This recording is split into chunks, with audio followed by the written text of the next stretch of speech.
ಮಜ್ರಾ ನಂಕುಟ್ ಅಂತೇಳಿ ಹೇಳ್ತೇವೆ. ಸೊ ಕನ್ನಡದಲ್ಲಿ ಡೈರೆಕ್ಟಾಗಿ ಭಾಷಾಂತರ ಮಾಡಿದರೆ ಬೆಕ್ಕಿನ ಉಗುರು ಅಂತೇಳಿ ಹೇಳಿ. ಸೊ ಇದು ಕೂಡ ನಾವು ಚೂಡಿಗೆ ಹಾಕ್ತೇವೆ ನೋಡಿ. ಎಲ್ಲರಿಗೂ ನಮಸ್ಕಾರ, ಸಕಡಾಂಕೈ ನಮಸ್ಕಾರ. ಶ್ರಾವಣ ಮಾಸ ಬಂದಿದೆ. ಶುಕ್ರವಾರ ಮತ್ತು ರವಿವಾರ ನಾವು ಶ್ರಾವಣ ಮಾಸದಲ್ಲಿ ಈ GSB ಸಮುದಾಯದ ಮುತ್ತೈದೆಯರು ಎಲ್ಲರೂ ಕೂಡ ನಾವು ಸೇರಿಕೊಂಡು ಚೂಡಿ ಪೂಜೆಯನ್ನು ಮಾಡ್ತೇವೆ. ಈ ಚೂಡಿ ಪೂಜೆ ಅಂತೇಳಿ ಹೇಳಿದರೆ ಈ ಪ್ರಕೃತಿಯಲ್ಲಿ ಸಿಗುವಂತಹ ಈ ಹಸಿರು ಚಿಕ್ಕ ಚಿಕ್ಕ ಸಸ್ಯಗಳಲ್ಲಿ ಏನಿದೆ ಅದನ್ನೆಲ್ಲ ಒಟ್ಟಾಗಿ ಪೋಣಿಸಿಕೊಂಡು, ಅದೇ ರೀತಿ ಹೂಗಳನ್ನು ಅದನ್ನೆಲ್ಲ ಸೇರಿಸಿಕೊಂಡು ಒಂದು ಬಾಳೆ ದಿಂಡಿನ ದಾರದಲ್ಲಿ ಅದರ ನಾರು ಏನಿದೆ ಅದರಲ್ಲಿ ಸೇರಿ ಕಟ್ಟಿ ಒಂದು ದೇವರಿಗೆ ಪೂಜೆಯನ್ನು ಮಾಡುವಂಥದ್ದು. ಪ್ರತಿ ಬಾರಿಯಂತೆ ಈ ಬಾರಿಯೂ ಕೂಡ ನಾನು ಶರತ್ ಪಚ್ಚಿಯವರ ಮನೆಗೆ ಬಂದಿದ್ದೇನೆ. ಇಲ್ಲಿ ನೀವು ನೋಡ್ಬೋದು ಈ ಒಂದು ಪರಿಸರವನ್ನು ಫುಲ್ ಒಂದು ಹಸಿರುಮಯವಾಗಿದೆ. ಇಲ್ಲಿ ನಮಗೆ ಏನೇನು ಬೇಕಾ ಚೂಡಿಯ ಒಂದು ಸಾಹಿತ್ಯಗಳು ಅದು ಹೆಚ್ಚಾಗಿ ಇಲ್ಲಿ ನಮಗೆ ಸಿಗ್ತದೆ. ಸೊ ನಾನು ಇಲ್ಲೇ ಹೆಚ್ಚಾಗಿ ಬರ್ತೇನೆ. ಒಮ್ಮೆ ನಾನು ಹೊರಗಿನಿಂದ ಈ ಗುಲಾಬಿಯನ್ನ, ಸೇವಂತಿಗೆಯನ್ನ, ಸುಗಂಧಿಯನ್ನ ಇದರದೆಲ್ಲ ಒಂದು ಒಟ್ಟು ಮಾಡಿದ ಒಂದು ತೊಟ್ಟೆ ಸಿಗ್ತದೆ ನಮಗೆ ಹೂವಿನ ಅಂಗಡಿಯಲ್ಲಿ. ಸೊ ಅದನ್ನು ತರುವಂಥದ್ದು. ಬಟ್ ಇವತ್ತು ನನಗೆ ಸಿಗಲಿಲ್ಲ, ಹೋಗುವಾಗೆಲ್ಲ ಖಾಲಿ ಆಗಿದೆ ಅಂತೇಳಿ ಹೇಳಿದ್ದಾರೆ. ಸೊ ಇವತ್ತು ಒಂದಷ್ಟು ರಥದ ಹೂ ನನಗೆ ಸಿಕ್ಕಿದೆ. ಅದೇ ರೀತಿ ಇವತ್ತು ಇಲ್ಲಿ ಏನೆಲ್ಲ ಹೂಗಳು ಸಿಗ್ತವ ಅಥವಾ ಇಲ್ಲಿ ಏನೆಲ್ಲ ಒಂದು ಹಸಿರು ಚಿಕ್ಕ ಚಿಕ್ಕ ಸಸ್ಯಗಳೆಲ್ಲ ಸಿಗ್ತದೆ ಅದನ್ನೆಲ್ಲ ಸೇರಿಸಿಕೊಂಡು ಬಾಳೆ ದಿಂಡಿನ ನಾರಿನಲ್ಲಿ ಅದನ್ನು ಕಟ್ಟಿ ನಾಳೆ ಪೂಜೆ ಮಾಡುವರಿದ್ದೇವೆ. ಇದಕ್ಕೆ ನಾವು ಚೂಡಿ ಪೂಜೆ ಅಂತೇಳಿ ಹೇಳ್ತೇವೆ. ಇಲ್ಲಿಗೆ ನಾವು ಈ ಒಂದು ಚೂಡಿ ಪೂಜೆಗೆ ಬೇಕಾದಂತಹ ಎಲ್ಲ ಒಂದು ವಸ್ತುಗಳನ್ನು ನೋಡುವ, ಅದನ್ನು ಹೆಕ್ಕಿಕೊಳ್ಳುವ. ಯಾಕಂತೇಳಿ ಹೇಳಿದ್ರೆ ಮಳೆ ಇಲ್ಲಿ ಯಾವಾಗ ಸುರಿತದಂತೇಳಿ ಹೇಳಿಕ್ಕಾಗೋದಿಲ್ಲ. ಈಗವೂ ಕೂಡ ಮಳೆ ಬರ್ತಾ ಇದೆ, ಬಟ್ ಸ್ವಲ್ಪ ಕಡಿಮೆ ಇದೆ. ಸೊ ಈಗ ಹೋಗಿ ನಾವು ಈ ಚೂಡಿ ಪೂಜೆಗೆ ಬೇಕಾದಂಥ ಸಾಹಿತ್ಯವನ್ನು ಹುಡ್ಕೊಂಡು ಬರುವ ಬನ್ನಿ. ಚೂಡಿ ಪೂಜೆಗೆ ಮೇಯ್ನಾಗಿ ಬೇಕಾದದ್ದು ಇದಕ್ಕೆ ಗರಿಕೆ ಹುಲ್ಲು ಅಂತೇಳಿ ಹೇಳ್ತೇವೆ. ಸೊ ಇದು ಪ್ರಧಾನ ಪಾತ್ರವನ್ನು ವಹಿಸ್ತದೆ. ಸೊ ಪಕ್ಕನೆ ಈಗ ಫಾರಿನಲ್ಲಿರುವವರಿಗೆಲ್ಲ ಬೇರೆ ಯಾವುದೇ ಒಂದು ಈ ಚೂಡಿ ಸಾಹಿತ್ಯ ಸಿಗದಿದ್ರು ಈ ಒಂದು ಗರಿಕೆ ಹುಲ್ಲು ಮತ್ತು ಹೂವನ್ನು ಇಟ್ಟರೆ ಸಾಕಾಗ್ತದೆ.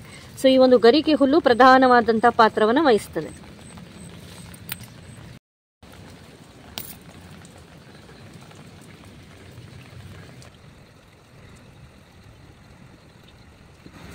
ಸೊ ಚೂಡಿ ಪೂಜೆಯಲ್ಲಿ ಪ್ರಧಾನ ಪಾತ್ರವನ್ನು ವಹಿಸುವಂತಹ ಗರಿಕೆ ಹುಲ್ಲನ್ನು ತೆಗೆದಾಯಿತು. ಗರಿಕೆ ಹುಲ್ಲು ಅಂತೇಳಿ ಹೇಳಿದರೆ ಒಂದು ಚೂಡಿಯಲ್ಲಿ 5 ಗರಿಕೆಯನ್ನು ಹಾಕಬೇಕು.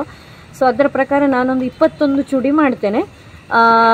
ಸೊ ಅದಕ್ಕೆ ಈ ಗರಿಕೆ ಹುಲ್ಲನ್ನು ತೆಗೆದಾಯಿತು. ಈಗ ನೆಕ್ಸ್ಟ್ ಮತ್ತೊಂದು ಸಾಹಿತ್ಯವನ್ನು ತೆಗಿತಾ ಇದ್ದೇನೆ, ಬನ್ನಿ ತೋರಿಸ್ತೇನೆ. ಇದನ್ನು ಹೀಗೊಂದು ಗಂಟು ಮಾಡಿ ಇಟ್ಟು ಬಿಡುತ್ತೆ ನೋಡಿ. ಇದಕ್ಕೆ ನೆಲನೆಲ್ಲಿ ಅಂತೇಳಿ ಹೇಳ್ತಾರೆ, ನಮ್ಮ ಭಾಷೆಯಲ್ಲಿ ಭುಯಿನಾಂಕ್ರಿ ಅಂತೇಳಿ ಹೇಳ್ತೇವೆ. ಸೊ ಇದನ್ನು ಕೂಡ ಹಾಕ್ಲಿಕ್ಕಿದೆ, ನೆಲನೆಲ್ಲಿ ನೋಡಿ. ನವಿಲುಗಳನ್ನು ನೀವು ನೋಡ್ಬೋದು, ಹೆಣ್ಣು ನವಿಲು 3 ಕಡೆ ಉಂಟು.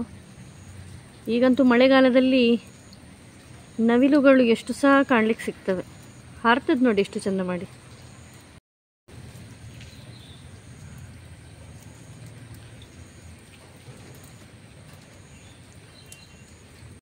ಸೊ ನೆಲನೆಲ್ಲಿಯನ್ನು ಕೂಡ ತೆಗೆದಾಗಿದೆ.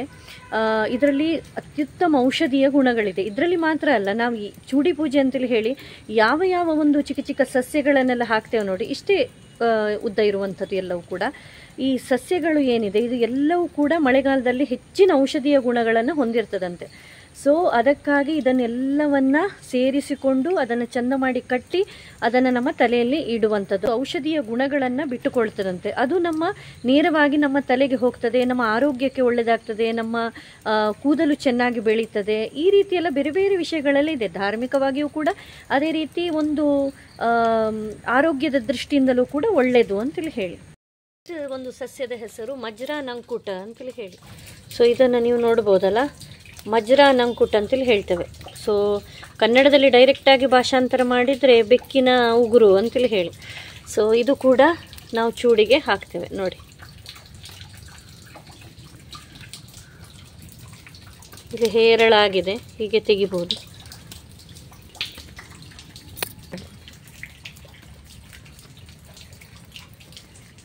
ಈ ಒಂದು ಸಸ್ಯ ಏನಿದೆ ಇದಕ್ಕೆ ನಾವು ಅನ್ವಾಳೆ ಅಂತೇಳಿ ಹೇಳ್ತೇವೆ.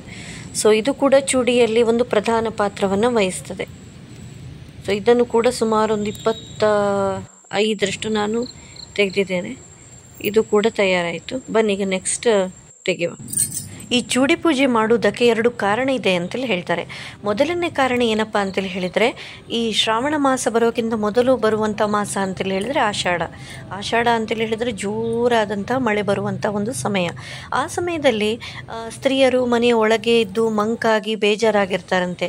ಆದ್ದರಿಂದ ಶ್ರಾವಣದ ಈ ಒಂದು ಸಮಯದಲ್ಲಿ ಮನೆಯ ಹೊರಗೆ ಬಂದು ಸಸ್ಯಗಳನ್ನು, ಅದೇ ರೀತಿ ಹೂಗಳನ್ನು ಅದನ್ನು ಆಯ್ದು ಚೂಡಿ ಮಾಡಿ ಅದನ್ನು ದೇವರಿಗೆ ಅರ್ಪಿಸಿ ಅದರ ನಂತರ ಪ್ರಕೃತಿಯೊಂದಿಗೆ ಬೆರೆಯುವ ಒಂದು ಅದ್ಭುತವಾದಂಥ ಅವಕಾಶ ಸಿಗುವಂಥದ್ದು ಈ ಶ್ರಾವಣದ ತಿಂಗಳಲ್ಲಿ ಅಂತೆ.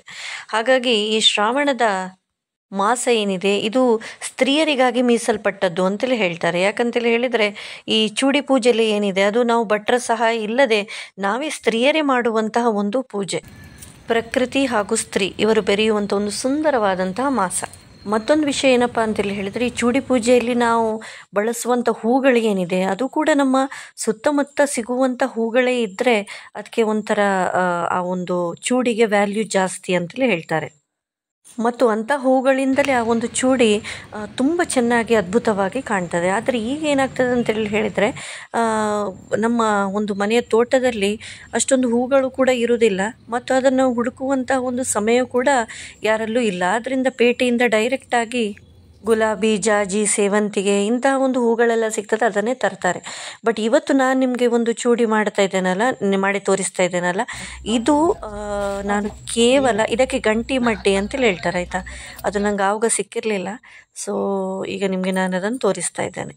ಸೊ ಈಗ ನಾನು ಚೂಡಿಯನ್ನು ಏನು ಮಾಡ್ತಿದ್ದೇನೆ, ಈ ಚೂಡಿ ಬರೀ ನಮ್ಮ ಸುತ್ತಮುತ್ತ ಸಿಕ್ಕಿದಂತಹ ಸಸ್ಯಗಳು ಅದೇ ರೀತಿ ಹೂಗಳಿಂದ ಮಾಡಲ್ಪಟ್ಟಂತಹ ಚೂಡಿ.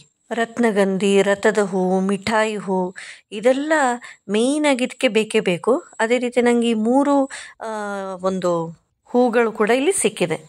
ಸೊ ಇಲ್ಲಿ ತಯಾರಾಯಿತು ನೋಡಿ ಸುಂದರವಾದಂಥ ಚೂಡಿ, ಪ್ರಕೃತಿಯಿಂದ ತಂದಂತಹ ಹೂ ಅದೇ ರೀತಿ ಸಸ್ಯಗಳಿಂದ ಮಾಡಿತ್ತು. ಸೊ ಶರತ್ ಬಚ್ಚಿ ಹತ್ರ ಮಾತಾಡ್ತಾ ಎಲ್ಲ ಚೂಡಿಗಳು ಮಾಡಿ ಆಯಿತು. ಹೋಗುವಾಗ ಅರಶಿನ ಎಲೆಗಳು ಬೇಕಾದಷ್ಟಿದೆ, ಸ್ವಲ್ಪ ತಗೊಂಡೋಗು ಅಂತೇಳಿ ಹೇಳಿದರು. ಸೊ ಅವರಿಗೆ ಥ್ಯಾಂಕ್ಸನ್ನು ಹೇಳ್ತಾ ಅರಶಿನ ಎಲೆಯನ್ನು ಕೂಡ ತಗೊಂಡು ಬಂದೆ. ಇನ್ನು ನಾಳೆ ಇದ್ದರೆ ಗಟ್ಟಿಯನ್ನು ಮಾಡುವಳಿದ್ದೇನೆ. ಓಕೆ, ಬಾಯ್.